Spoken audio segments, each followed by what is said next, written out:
Hello అండి, అందరూ ఎలా ఉన్నారు? బాగున్నారా? Welcome to our channel. ఈరోజు మన ఛానల్లో బ్లౌజ్కి షేప్ బెల్ట్ ఉంటుంది కదా, అది ఎలా కట్ చేసుకోవాలి చూద్దామండి. స్టిచ్చింగ్ కొలతలతో సహా ఎలా కట్ చేసుకోవాలి అనేది చూసేయండి.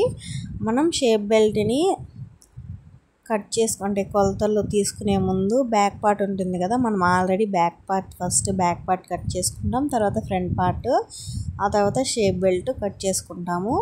ఇంకా లాస్ట్లో ఉక్స్ పట్టి, కాజా పట్టి, ఇవే మెయిన్. ఇంకా మెడ పీసులు అవన్నీ వస్తాయి. షేప్ బెల్ట్ కోసం అయితే మనం బ్యాక్ పార్ట్ని తీసుకోవాలి. ఖర్చులతో కలిపి మనం ఎంత అయితే బ్యాక్ పార్ట్ మెజర్మెంట్ అయితే తీసుకొని ఉంటామో అంతే డబుల్ ఫోల్డింగ్ చేసుకోవాలి. అంటే 2 రావాలి కదా, right side left side 2 shape belt రావాలి. కాబట్టి డబుల్ ఫోల్డింగ్ మీద ఉండాలి. బ్యాక్ పార్ట్ ఎంత కొలత అయితే ఉందో అంత కొలత మనం మార్జిన్ చేసుకోవాలి. స్టార్టింగ్ ఎండింగ్ అన్నమాట. అయితే ఒక పక్కన ఉక్స్ పట్టి, కాజా పట్టి వైపు వస్తుంది కదా షేప్ బెల్ట్, అది మరొక పక్కన ఖర్చులోకి వెళ్ళిపోతుంది కదా. ఉక్స్ పట్టి, కాజా పట్టి వైపు మనం 3.5 కొలతలు తీసుకోవాలి. 3.5 ఇంచులు తీసుకోవాలి హైట్. అండ్ ఖర్చుల వైపు వచ్చి 3 ఇంచులు తీసుకోవాలి. అండ్ ఉక్స్ పట్టి, కాజా పట్టి దగ్గర నుంచి మిడిల్లోకి మనం 4 ఇంచులుగా ఒక మార్కింగ్ చేసుకొని, ఆ మార్కింగ్ చేసిన 4 ఇంచుల నుంచి పైకి 2.5 ఇంచులకు ఒక మార్కింగ్ చేసుకోవాలి. అంతే అండి, ఈజీ. ఉక్స్ పట్టి, కాజా పట్టి సైడు 3.5 ఇంచులు, లాస్ట్లో 3 ఇంచులు. ఇక్కడ హుక్స్ పట్టి, కాజా పట్టి నుంచి పెట్టుకున్నాం కదా, అక్కడ నుంచి అక్కడికి 4 ఇంచులు మార్కింగ్ చేసుకుని, ఆ 4 ఇంచుల దగ్గర నుంచి 2.5 ఇంచులకి మార్కింగ్ చేసుకోవాలి. ఈ 3 మార్కింగ్ని కలిపేసుకోవాలి. చాలా సింపుల్ అండి. దీనికోసం ఏ సైజు వరకైనా సరే ఈ మెజర్మెంట్స్ అయితే సరిపోతుంది. ఎక్కువ లావుగా ఉండి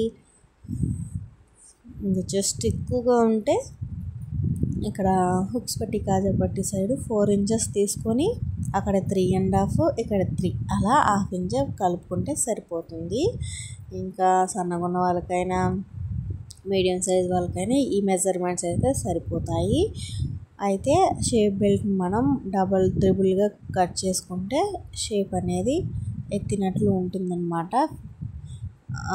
చెస్ట్ ఎక్కువగా ఉన్నవాళ్ళు ఒక 3 పీసులు కట్ చేసుకొని షేప్ బెల్ట్గా యూస్ చేసుకోండి. అంతే అండి, షేప్ బెల్ట్ కట్ చేయడం చాలా అంటే చాలా సింపుల్. షేప్ బెల్ట్ 2 ఎదురెదురుగా వచ్చేలాగా పెట్టుకోవాలండి. మెయిన్ మనం కట్ చేసేటప్పుడు ఎదురెదురుగా ఉండేటట్లు కట్ చేసుకొని కుట్టి రివర్స్ చేస్తాం కదా, అప్పుడు చూసుకొని కుట్టాలి. నేను ఇంతకుముందు ఒకసారి షేప్ బెల్ట్ కట్ చేసేటప్పుడు కొన్ని మిస్టేకులు చేశాను.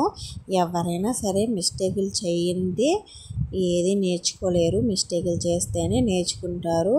నాదైతే నేను ఇంకా వచ్చేసి అనుకొని శారీ మీద బ్లౌజే కట్ చేసేసాను. అసలు ఎలా అయిపోయిందంటే అలా అయిపోయిందనమాట. 1500 పెట్టుకున్న శారీని ఇంకా వచ్చు కదా అని కట్ చేసేసానా, నాకు ఫ్రంట్ పార్ట్లో తేడా వచ్చేసింది. 2 అంటే నెక్కులు కట్ చేసాను, ఒకే వైపుకి వచ్చేసాయి. ఏం చేయాలో అర్థం కాలేదు. ఇంకా అతుకులు క్లాత్ ఉంది కాబట్టి అతికించుకొని అతుకులు పడ్డాయండి. నాకైతే ఫ్రంట్ పార్ట్లో అతుకులు అయితే పడ్డాయి. అలా తొందరపాటున నేను కట్ చేసి బ్లౌజ్ అయితే ఎలాగో ఒకలాగా సెట్ చేసేసానులేండి. కానీ ఏదో వెళితనమాట, ఎందుకు ఇలా చేశాను, అయ్యో పెద్ద మిస్టేకే చేశానే అని ఫీల్ అవుతున్నాను. సరే అండి, హుక్స్ పట్టి, కాజా పట్టి ఎలా కట్ చేసుకోవాలి అనేది అర్థమైందా? మనం హుక్స్ పట్టి, కాజా పట్టి సైడ్ 3.5 ఇంచులకి మార్కింగ్ చేసుకున్నాం కదా, ఒక టక్స్ పెట్టుకోండి, గుర్తుగా ఉంటుంది. అంతే అండి. వీడియో నచ్చితే లైక్ చేయండి. బాయ్.